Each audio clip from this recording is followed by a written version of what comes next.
This week on Jerusalem Dateline, Israel is on its way to the moon. 2, 1, 0, ignition. Israel is set to become the fourth country to make a soft landing on the moon. Plus, an historic economic forum brings Israelis and Palestinian business people together. Israel wants to work with the Palestinians because they want peace with their neighbors. And could this new government in northeast Syria be what the prophet Isaiah wrote about nearly 3,000 years ago? All this and more this week on Jerusalem Dateline.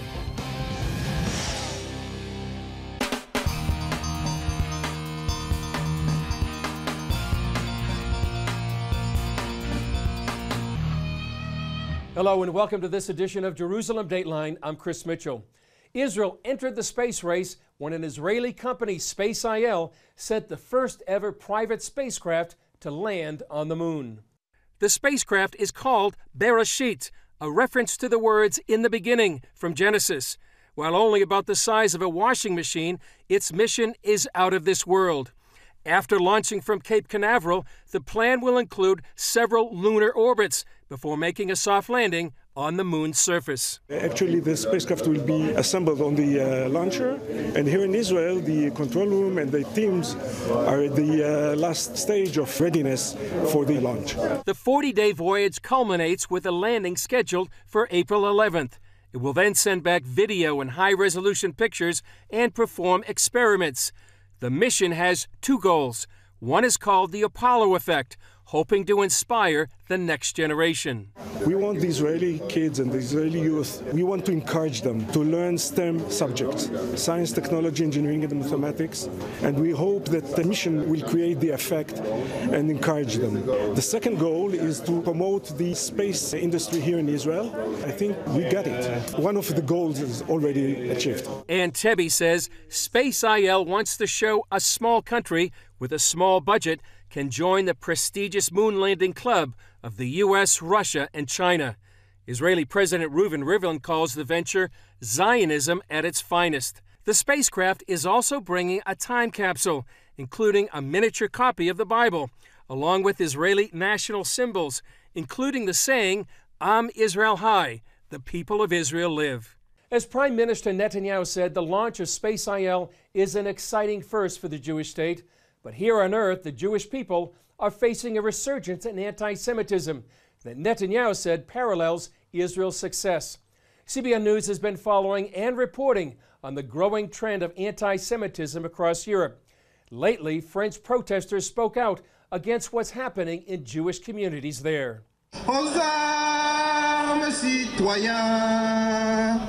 Thousands gathered under a setting sun to protest rising anti-Semitism in France. Former French President François Hollande spoke as France held nationwide rallies just hours after the discovery of swastikas painted on some 80 gravestones in a Jewish cemetery. Israeli Prime Minister Benjamin Netanyahu called the desecration of graves shocking, and another Israeli official urged Jews in France to come home. In response, French President Emmanuel Macron laid a wreath and observed a moment of silence at the Holocaust Museum in Paris. This after speaking out against a French proposal to criminalize anti-Zionism. All city units are being sent to an active shooter. The emboldened acts of anti-Semitism in France come just 3 months after this deadly attack on a Jewish community in the U.S. The suspect in the shooting massacre at the Tree of Life Synagogue in Pittsburgh pled not guilty to 11 counts of hate crimes and murder. It's like a contagious disease that's always under the surface, and sometimes it spurs up into epidemic proportions, and then sometimes it recedes. Michael Rydelnik's parents survived the Holocaust. He now is an expert on anti-Semitism with the Moody Bible Institute. And we thought after the Holocaust, most historians and analysts thought that's the end of it. We saw how evil it is, it would be over. And yet, in recent days, it's revived really strongly. Rydelnik says this type of hatred knows no political party and exists in both extreme fringes. Freshman Congresswoman Ilhan Omar apologized after tweeting criticisms of U.S. support of Israel. And tweeting in 2012, Israel has hypnotized the world. May Allah awaken the people and help them see the evil doings of Israel. The Anti-Defamation League recently issued a report that shows anti-Semitic incidents rose nearly 60% in just 1 year, from 2016 to 2017. It's becoming clear that America's relationship with Israel could be a big issue for Democrats in 2020. Supporting the Jewish state has long been accepted across party lines, but with some new faces in the Democratic Party, that could be changing. Here's CBN's Jenna Browder again with that story from Washington. I think what I meant is like the settlements that are increasing. From Alexandria Ocasio-Cortez. How has this administration responded? To Ilhan Omar and Rashida Tlaib.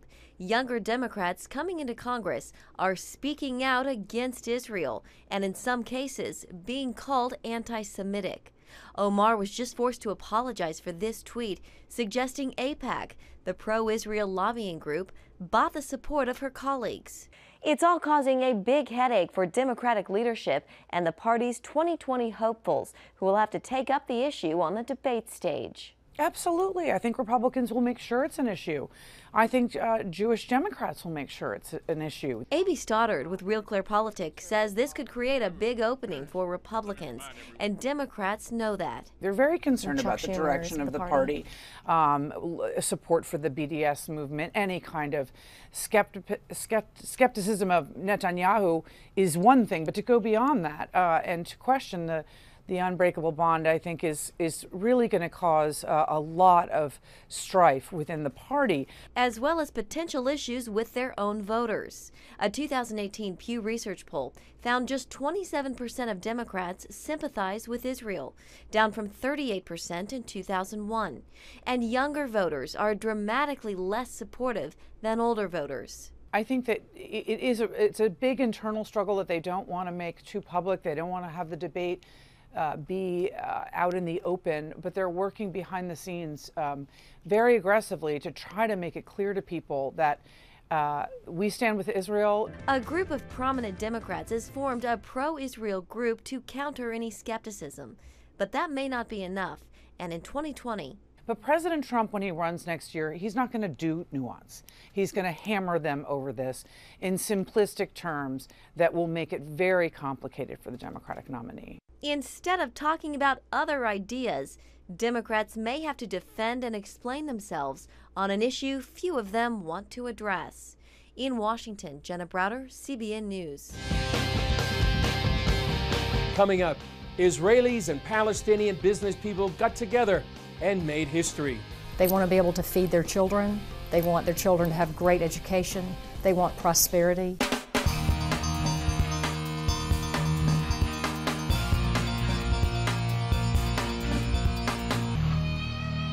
President Trump has yet to unveil his business plan, but after 25 years of a failed peace process, Israelis and Palestinians are trying a different approach. Grassroots business ties that build the economy and good relationships. For many, this is history in the making. As the children of Abraham, there is far more that unites us than divides us. We are not destined to fight. U.S. Ambassador to Israel David Friedman spoke to Israelis and Palestinians at a first-of-its-kind economic forum. The last time anybody signed a piece of paper was in Oslo in 1993, but no efforts were undertaken then to make peace between the people. It was peace on a piece of paper. And of course, we know what happened. The next year there was a fourfold increase in terrorism. Israeli government minister Michael Oren said Israelis and Palestinians need a new approach. It should begin just with this, with Israelis and Palestinian business people, entrepreneurs, educators sitting together and building a relationship from the bottom up. Palestinians already do hundreds of millions of dollars worth of business with Israelis each month, and more than 100,000 Palestinians go to Israel to work each day, and more than 40,000 in Israeli communities in Judea and Samaria. But that's one narrative not often reported. The other narrative is that you've got more than 90% of Palestinians today that are working with or are wanting to work with Israelis. They want normal relationships. They want to be able to feed their children. Heather Johnston, founder of the U.S. Israel Education Association, co-sponsored the forum. Israel has the technology. They have the innovative economy that is flourishing, and they're watching it flourish. Israel wants to work with the Palestinians because they want peace with their neighbors. There's a paradigm shift here where we recognize the role of government, but we are not putting all of our eggs in that basket. Israeli Avi Zimmerman lives in Ariel, and Palestinian Ashraf Jabari lives in Hebron. They co-founded the Judea and Samaria Chamber of Commerce and Industry. We need to look to a different sector, not the government sector, for stability and sustainability. We need to look to the business sector. This is a business sector empowerment movement where we say that business leaders are the ones who are paying people's salaries. First of all, we're neighbors in the territories in Hebron. Our neighbors are Jewish. We worked together 50 years ago until Oslo. The politics in our area is making all these problems. U.S. Senator James Lankford says Congress is paving the way for the U.S. government to back this project. So for the first time ever, American financial dollars are actually going towards helping the cooperation between Palestinian and Israeli business leaders in cooperating together. Lankford said it's not about a peace process, but simply making peace. One of the areas that we need to be able to see is more engagement on the business side, where it's just family to family and business to business actually doing it. Jabari says he's not afraid to work with Israelis. We're looking toward the future of our children from both sides. Whoever wants real peace, in my opinion, has to continue in this way. There's no other way. There's only one way. We have to live together. An overwhelming percentage of Palestinian Arabs want peace with Israel. And one prominent leader says he would prefer living under the Jewish state than the Palestinian Authority. CBN's Scott Ross traveled to the ancient city of Hebron, where he talked with a Jew and an Arab who believe peace between them is possible. Hebron is often known as one of the most volatile cities in the West Bank. But here in what's also the most prosperous Palestinian Arab city, a different kind of peace between Israelis and Palestinians is discussed on both sides. Jabri and Arnon have been friends for 30 years. After our initial exchange, Jabri preferred to speak mostly in Hebrew. You two are friends. You're an Arab and he is a Jew. Yes. Why are you friends? He's our neighbor. Neighbors? Yes. And you get along together? Yes. So it is possible for Jews and Arabs to live together in friendship without any conflict? Yes, without any doubt. 30 years ago, we were working together, doing business together. Why don't more Jews and Arabs live as you live with your friend? Because of the politicians.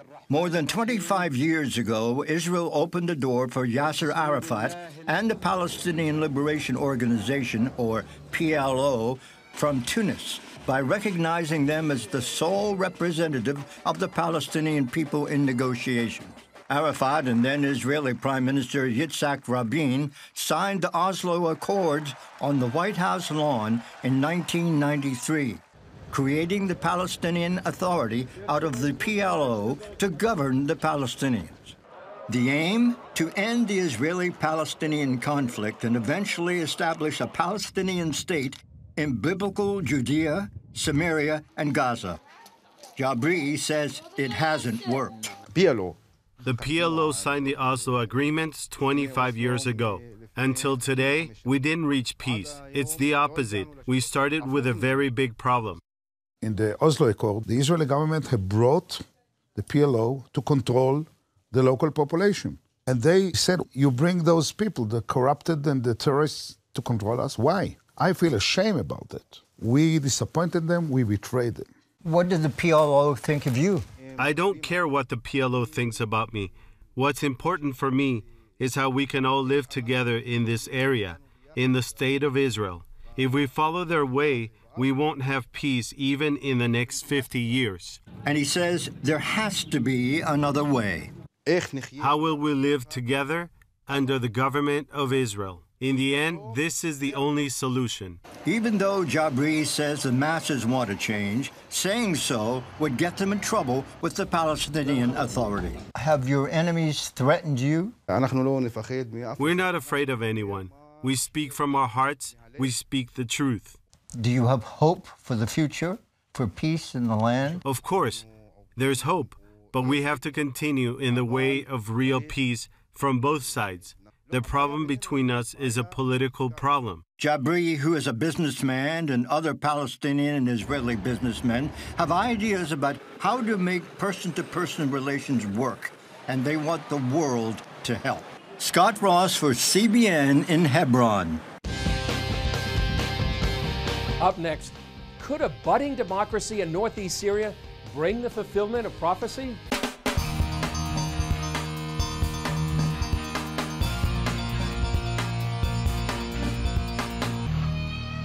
For decades, Israel has been the only true democracy in the Middle East. Now, a new effort is underway in northeast Syria. It's based on equal rights and religious freedom. But this new democracy could be short-lived if U.S. forces leave the area. This new government runs from the Tigris to the Euphrates rivers. We have a political system that was based on a social contract between all the groups, Arabs, Kurds, Syria, Christians. In this social contract, they articulated how they want to live together as diverse ethnicities and diverse religions. Bassam Issac is seeking support from U.S. leaders for this new government. He calls it a golden opportunity. I don't think ever any political system in the Middle East guaranteed religious freedom. If you go back hundreds and thousands of years, this has not happened. They also see a common bond. Much of our aspiration actually is in line with the American Revolution. We don't want a country where citizenship and rights are based on ethnic identities or religious identity. We want all Syrians to be equal. We believe they were all created by God equal and to be free. They also find inspiration in the Bible, where the prophet Isaiah wrote of a holy highway from Assyria, part of modern-day Syria, through Israel and Egypt. This is actually our dream, is that the highway, that the crescent will be the Isaiah crescent, Lord willing, because it's a crescent of peace and prosperity. And according to Isaiah, when this Isaiah crescent is established, it will be a blessing for the whole earth. So we are really yearning for the Isaiah crescent. Yet, he says, they need protection so this dream and democracy can stay alive. Ishaq says he wants to tell President Trump the existence of Christians there hangs in the balance given surrounding threats. So I would say to him, Mr. President, God is entrusting you. God has entrusted America with power and ability. Please seek God, ask God before you make the decision, so that Christianity is not eradicated from Syria and from historical Mesopotamia. Up next, an appeal for prayer and fasting for Israel and the Middle East for such a time as this.